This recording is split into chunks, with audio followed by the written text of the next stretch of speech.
This is the Halloween episode of the This Guy Edits podcast, and I am here with Sven Papa. Hello, hi, how's it going? We're one of those podcasts that has Halloween episodes as well as we're going to have a Christmas episode. Is that what we're doing? We'll find out. Stay tuned. Subscribe to the iTunes link and you'll find out. Subscribe on iTunes, Spotify, Stitcher, and you will know what we're doing in December when we get to it. I know, Tyler. And also, I feel weird introducing myself. I'm Tyler. I'm here. You want to set up what this podcast is, Sven? This is this guy who edits, and I'm happy to be here. I'm excited. You are. He sure edits, folks, because something I wanted to bring up is last week we were talking about unreliable narrators in the podcast as we went through the I, Tonya skating scene, and Sven became an unreliable editor because he took something that we left in the edit of the podcast and before it aired added a bunch of screaming sounds of my cat as if it was being tortured. His version of the events, which he found out were not true. He thought my cat was being tortured and abused. Not the case at all. My cat was being stopped from eating into a bag of laundry detergent and gently escorted out of the room. Sven didn't like the reality, so he became the unreliable editor and added horrible cat screeches. Well, I sort of gave it away at the end, but I thought it would make for a nice story to just keep the audience wondering whether I have an abusive co-host. He became Tonya Harding, basically, and tried to turn me into the boyfriend, except I wasn't abusive. Oh, yeah, I guess that works. No, it's all good. It's all good. The other part is that I constantly sneak things in to mess with Sven, and I got a taste of my own medicine this week. So well played, Sven. Well played. Oh, what did you sneak in? I never noticed this stuff. Well, like the bloopers and stuff like that. Oh, nice. Okay, cool. The little things. I never frame you as abusive, but just little. Usually, anytime you say cut that out, it ends up being in there. I did notice that, yes. So I got my due revenge. The other thing I wanted to touch on was Dennis's video this week, the I, Tonya one. It's great. He found that CG footage we were talking about, so it's so cool to look at this stuff, and then now even see the comments on YouTube. But watching it, I couldn't help but realize when we were recording the episode, I said that's definitely Margot Robbie spinning, but I said it because I said it after you said something, so I said it like a moment too late. So in the video, it's funny to see it because it's clearly not her. Like, it's definitively not her spinning around doing this amazing skate move. Well, that's bound to happen, right? Yeah. Should we talk about what we're doing this week, Sven? We're doing, people know because you clicked on it. Exactly. We're doing Halloween, the original, which I don't even remember if I've seen it. I feel like I did, but it's been so long. I think it's kind of nice. I think it's a nice touch that we're going back to the original. Yeah, I saw the remake or reboot or whatever we want to call it this weekend. I thought it was really effective, very much worth checking out, made by some people that did not need to make that movie and really cared about the subject matter, made it for that reason, and it turned out great. And there's some really interesting editing choices in the new version that are clearly intentional. Like when we look at these older ones, it's funny to see how they're like devices of the time, whereas they're embraced in the new one and done intentionally, where it's almost bad editing, but it's to kind of feed on some of the energy of what we'll talk about in the clip we're going to watch today and some other stuff in Halloween.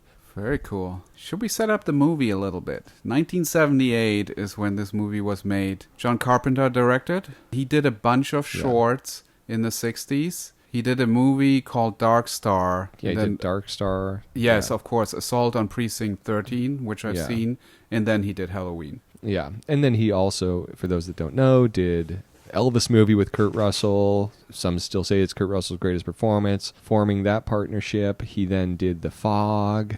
He then did Escape from New York with Kurt Russell. He then did The Thing with Kurt Russell, a remake of Howard Hawks' film. He did Christine. He did Starman with Jeff Bridges, Big Trouble in Little China with Kurt Russell. All these are just well-regarded masterpieces of their time. They Live, which is still one of my favorite movies. It's an amazing resume for a director, what John Carpenter has, and also does his own music for the majority of these films, including the new Halloween. Exactly. And that's a huge part of the effect of Halloween, which we'll talk about a little bit. Yeah.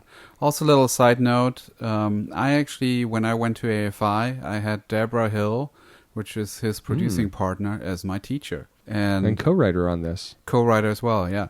like all my classmates were like just fanboys and fangirls in the first few weeks when she was there. And so the late Deborah Hill was one of my teachers when I went to AFI. Give us an insight from Deborah Hill, Sven.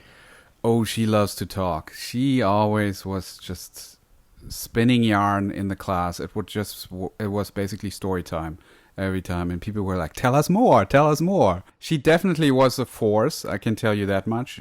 She and Linda Obst, I think, were partners for a long time, and they were like big female producers in a world of just guys and just kicking ass. Very empowering. Many of my classmates, they really were inspired by her as well, just because of that. Well, that's so cool. You had her as a teacher. She had a lot of great stories. So specifically as to this film, Halloween, it's such a beloved film. We are not Halloween fanatics. I have a very special relationship with it, but I promise you there are tons of podcasts out there and people that can go way, way, and I've talked to some of them this week, can get really, really deep on Halloween.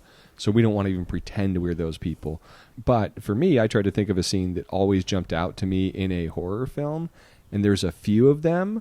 One of them, Psycho, and the other horror movie, when I saw it, that always stuck with me and in subconscious way terrified me and tormented me was Halloween, and specifically this scene we're going to look at, which is far from the most popular scene from Halloween, as evidenced by how hard it was to find a decent clip of it on YouTube, but something about this shot of him jumping onto the top of the car from behind always stuck with me in a really weird way. Like for years when I would park, if I would hit the brake lights against a wall and stuff, I'd be terrified that, it's just the worst image I can imagine, someone just suddenly running up from the back of your car and jumping over the top of it. So I'm just curious why it had that effect on me, and I want to watch this scene with someone like Sven, who understands editing so well, so that we could kind of break down why that moment would have such an effect. And I have some theories, Sven. Nice. When did you watch it? Do you remember? Yeah, I was in high school. In high school. Yeah. So this must have been way after. Yeah, well after it came out. Psycho, I saw well after it came out, and both of them, like Psycho, I was very uncomfortable in the shower the next day. That's the funny thing, is all that stuff worked on me the way that it was supposed to. And these are very old films, whereas now, I don't know, you go to a movie and all the scares and stuff are based on the sound effects, and it's just a very different thing. Even the new Halloween, which we can talk about. Yeah, that's nice to know that it's still held up. I mean, I watched a little bit now, and I was like, oh, this is intriguing, especially the opening. I thought that's great storytelling right there. Yeah, it's definitely a different experience, and that's the whole thing with film versus TV and streaming and stuff, is when you're in a theater, and I did see these both in dedicated spaces.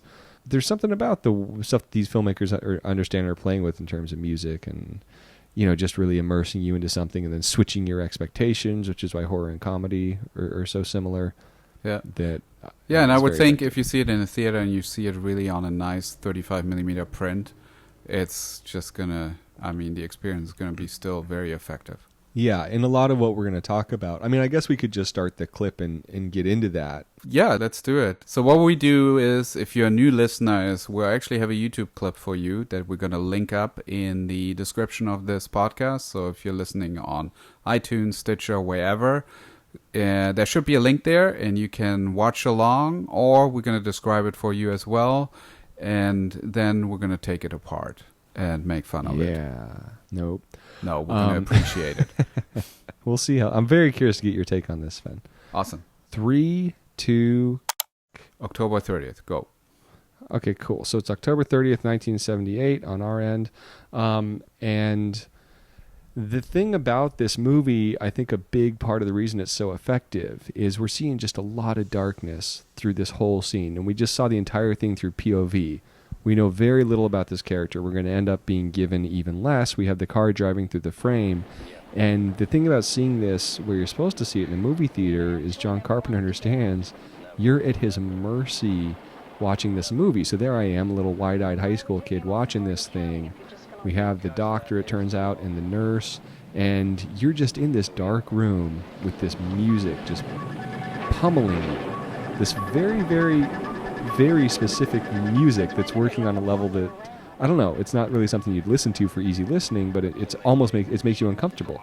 So they're driving along, and we're being given the information about Michael Myers. And it's very little information. We've seen this guy as a child stab his nude sister to death, watching his hand do it, and now all we're learning about him is nothing. We're learning that this guy thinks he's pure evil and they just want to push him through this case. And she says to him, what do I need to know about him? And his response is, you just need to know what we're dealing with. So we're being given so little information except that we're dealing with a highly dangerous character. And I think the reason this scene is so effective is because of how little information we're being given in it and how dark this frame is. And when we do finally get to that jump scare moment, which had a huge effect on me, stuck with me forever, I think it's the deprivation prior to that gives us that effect. Mm-hmm. I mean, look at this. We know nothing. It's a couple people, and then when we start to see the signs, we never have like a full headlight hitting it because I think they're trying to preserve that darkness and the editing going through it.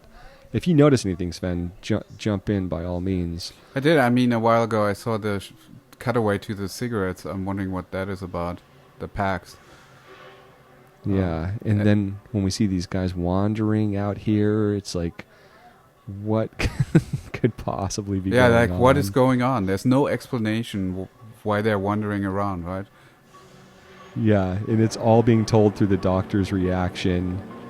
He is not cool with this. Here comes the music. Yeah. And I would assume this is pretty unique music. I mean, it's reminiscent of Psycho, but it's so different in terms of the instrumentation. Yeah. It's just been these two shots the whole time. So now she's alone. It's all dark, dark, dark, dark. And then boom, that just gets me. Even still, it got me on my iPhone looking at it the other day. Yeah. Just that moment. And now she's going to become separated from him. Like you just... Like, what's the doctor doing right now, I'm wondering? Like, why is he not... Yeah, he's on the phone trying to figure out what's happening, and we see the car move away from him, but none of it's being done in a way that's very clear as to what's going on either. Yeah. It's kind of now we're in her perspective, where we're separated from the doctor, but we don't really see that in the master shot because it would be weird.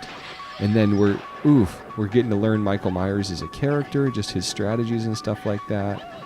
The fact that he gives up on her because there's far greater game to catch with this car that he now has is great. And then I don't know what the doctor was going to do if he caught up to them earlier, but then he says the evil has left, and we see the car in fact driving off instead of coming back to run them over, which is a lot. Okay, very cool. So nice. I don't know, that's kind of a weird run through of the scene, trying to analyze what's going on. But what's your reaction to that scene, Sven? Well, I'm glad I'm seeing it in high res here. Unfortunately, the YouTube clip that we're linking to is going to be a little low res. It's like from an NBC broadcast. I appreciate that you mentioned, this is in a dark theater. I think that's really important to point out. Mm-hmm. Because, yes, of course, if you're seeing this in a movie today, you're pretty much going to have the same reaction as in 1978 seeing that film. Even though there are some things where I feel like, okay, I can see a little overacting there, or the way he jumps on the car just feels a little weird. Like, I don't quite know how he gets on there, whether he's being lifted on there or something. Which is a lot of the fun of this character, is that...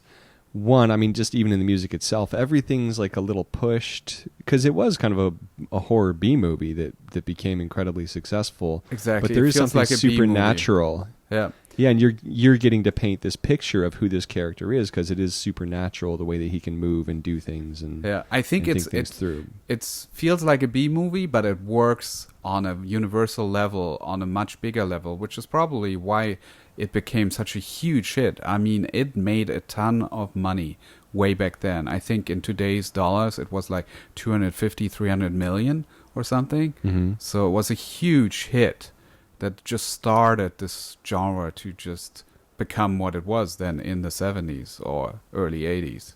Yeah, at the end of the 70s, a hugely successful film. And I have some other thoughts on that too, in terms of why it spawned so many sequels, and the reason obviously none of them live up to the original. There's no like Aliens 2 version of Halloween, or Aliens version to what even though Aliens is a very different film than Alien. There's no version of that, and I think a lot of that is because of what for me worked about this scene and made it so startling and spooky is this whole movie, you're given so little information about this character, and you're trying to figure out who he is, and you're allowed to kind of create this boogeyman in your mind, whereas all the sequels are giving you more information about him.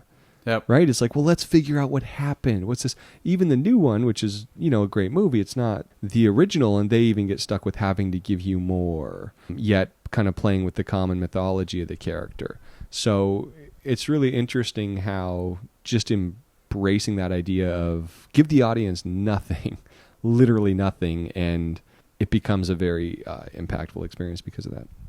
Yeah, no, it's great. That's awesome. And then you also are inclined to be way more visual. It's more cinematic if you don't have to take time out to explain stuff. So, yeah, it's awesome. It's great. Can we go through some moments here and please talk about some stuff? I think you really explained very well the darkness in the car and all this. That is actually a really well-written scene, thinking back of it. Even though it feels a little B-movie-esque, I think they get a lot of things right here. Yeah, and one other thing I'll add about this clip that we gave you to look at, the reason I knew when I sent it to Sven, he was going to be like, come on.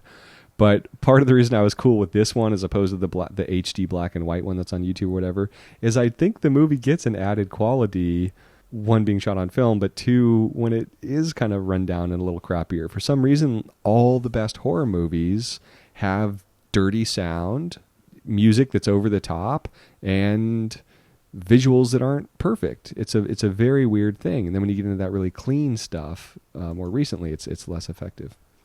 Yeah, I just wanted to go back to that insert shot of the cigarettes. It's just like, it's not in the YouTube clip. Like I keep rewatching it, and it's.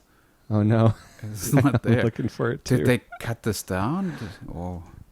NBC wanted nothing to do with your... Oh, yeah, because it was on TV. Of course they cut the cigarettes out. They cut it out. Okay, interesting. Oh, no. Those of you listening to the podcast, we have a mashup of this you can go watch. So let's talk about the wandering people. Okay, so did everybody break out of the hospital? Is that what we're hearing? I don't know. There's just a lot of questions. Yeah, what's going on? Did Mike set them all free as a diversion? Yeah, all we know is that he is evil, and as we learn, very strategic. Everything he does is a strategy. Okay, and it works. I'm at 55. He's going to the call box. This is all nice, and then we have that jump at 100, I guess. Let's play that back one more time. All right, from 55? Yeah. I guess he must be on like a mini trampoline or something, if you look at the movement. Like jumps onto the trampoline and then onto the car. Is that possible? Is that the movement? You think so? I think he's just a big, tall, fast dude that just gets up there quick. Okay. I'm afraid to watch it. I'm not going to rewatch that. Okay, I guess, and rewatching it works better than I thought it did when I... But like so much in Halloween, it's the kind of thing we get an opportunity with a movie that's filmed like this to all interpret it in different ways because it's so restrictive in terms of the visual information you're being given, and you just kind of see that kind of outline of a human face peering into the back as he runs up, and the speed of it is so cool too, not really knowing what's going on, because that's terrifying. The front of the car's up against a wall. We know that. She can't go forward, and suddenly he's on top of it. I mean, it's just really great. Yeah. If we go to... And that also, that we cut to it, we don't really set up the mirror or anything like that at any other point in the film, so that as a cut of kind of... It doesn't break the line, but to suddenly be looking in the other direction, and the fact that it reads immediately, that everyone watching it... I knew immediately it's a rearview mirror, and I'd probably only been driving for a year... is something impressive too. Oh, let me take a look. That's if a rear view mirror. Yes, it is. Oh, is it not? Looking at it right now. Oh, okay, I get it. This makes a whole lot more sense now. I thought I'm looking through the back window of the car. I'm looking into a mirror. Yeah. Okay, I'm going to blame that on just low resolution. Okay. Yeah. Which more importantly makes it her perspective, her point of view, which is what the entire rest of the scene is told through. It's the better shot for sure. Okay, then if we keep playing 108, he grabs his hand over there, and she somehow steps on the gas, and the car is sort of turning away from him. And then here at 120, she steps off the gas, and then at 123, we have this interesting cut. How do you feel about that? Like the car is completely still, and she's like pushing herself to the passenger side of the car. Yeah, it's almost like it wrecks or something. And I think you're right. In a lot of this, it's very weird and doesn't match. But I think that's editing-wise catching us into putting us in. We talk about this with pacing all the time. It's putting us in the character's shoes in terms of what they're experiencing. So we're confused, we're horrified, reflecting that through the editing, reflecting how she's taking this information in. Like, I don't know, like if you get attacked, I don't know how I got there. I just got the car to the side of the road somehow. I'm not sure. I didn't know how far away the doctor was. I didn't know what was going on. My head had just been grabbed. You're kind of, the way that it's being cut together is very unclean and jumpy and kind of helping as a viewer put you in her mentality. And I mean, for me, it worked. But of course, watching it back, we can dissect it and be like, what? Yeah, it's just up to this point, it feels like the continuity was very clean, and then suddenly there's a jump compression in time. And it did work in the moment. I remember, like, I noticed it, and I'm like, oh, this kind of works, actually. Because she is terrified. Distraught. Yeah. She's totally distraught, terrified. Processing thoughts a lot faster, so that's always good to understand. You know, if we were seeing this like we did this is a perfect example of pacing reflecting the character's thoughts. Yeah. So the opening scene of this film is a 5-minute oneer seen from his point of view. He is not processing a lot of crazy thoughts. So there's no reason to do jump cutting and stuff. He's just going and killing his sister and watching his own hand as he does it, which kind of tells you something about him too subconsciously. And now we're being put in the victim's point of view, which is much more frantic and jumpy. And, you know, if we're seeing this from his point of view, it might be another very calm scene of, I want to move this car with her in it. If he wanted to take the car right there, he could have, but instead he jumps on top of it, grabs her head so she has to pull it away, and then it's safe to scare her out of the car. Doesn't even look at her twice. He just gets in it and speeds off. Yeah, there's a lot of misdirects. For example, in 132, around about 128, 129 is where it starts. We cut to the hand is coming down. For a moment, I thought he's just going to grab her because I didn't realize that the window is up. Mm-hmm. But it goes back out, and then he knocks the window out, or at least he breaks it. Yeah. So totally unexpected for me, and is a nice jump scare. Yeah. And then the fact that he gets in while she runs out, I didn't expect that. I thought he was his goal was to kill her and not to steal the car. Which is a very scary thing, too, to realize, oh, this guy wanted this car. What's going to happen next? It's so much more effective to set up what's to come than... Yeah. Or maybe this doctor has some power over him. What's nice about it is it shows our main villain or main character actually making active strategic choices as opposed to just insane action that he takes for no reason that we would understand. Right, which ends up being one of the scariest things about Michael Myers later on is, he's really thought all this through. He just knows us almost better than we know ourselves, which is terrifying. Totally. Yeah, I mean, this scene, it's funny to actually look, because there's only a few scenes like this in horror, and it might have just been the day. Maybe I had coffee for the first time. Who knows? But there's just something about these things that stick with you. So I've always, and there's far more legendary scenes in Halloween. But there was something about this specifically, and I guess with that and the Psycho one, it just relates back to situations that you find yourself in. Like, I've been driving a car a lot, checking the rear view, so to really capitalize on that and have the most horrifying thing happen you could have happen is really cool. Well, I'm really thrilled, actually. Now it gives me a newfound love for this film, because I kind of just dismissed it as being just another horror movie. There's your cat. I can hear. But now I can see, there's some real nice storytelling there, and it actually works even on just on the level of a drama. Tremendously well. Just as a film. It's not just scares, which is usually the main reason why I turn away. Did I mention that Halloween is not my favorite holiday? No. It's not. It's Thanksgiving. So Halloween won you over and Thanksgiving won you over. And I do think that, yeah, there is something interesting about horror films. There's like a sweet spot they have, and we even see this now. The really low budget ones are the really successful ones. And although they didn't have all the tools that you could probably hope for to make this movie, understanding filmmaking and writing and all this stuff, the stuff that you're saying you appreciate now, like a great dramatic arc, having that, making this really low budget movie made something that was impactful forever. And same thing could go for Jaws, right? The budget Spielberg's dealing with now compared to that, and yet Jaws could be argued the most impactful movie he'll ever make.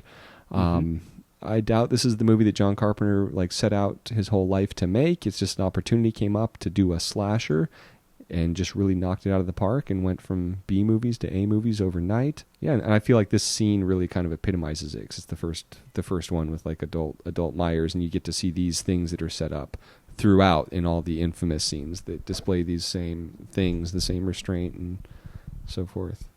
Yeah, and if you haven't seen many of the John Carpenter movies, I would recommend Precinct, what is it, 19? Assault on Precinct 13. 13, yes. That's a great film in a police station, locked up, shootout situation. Yeah.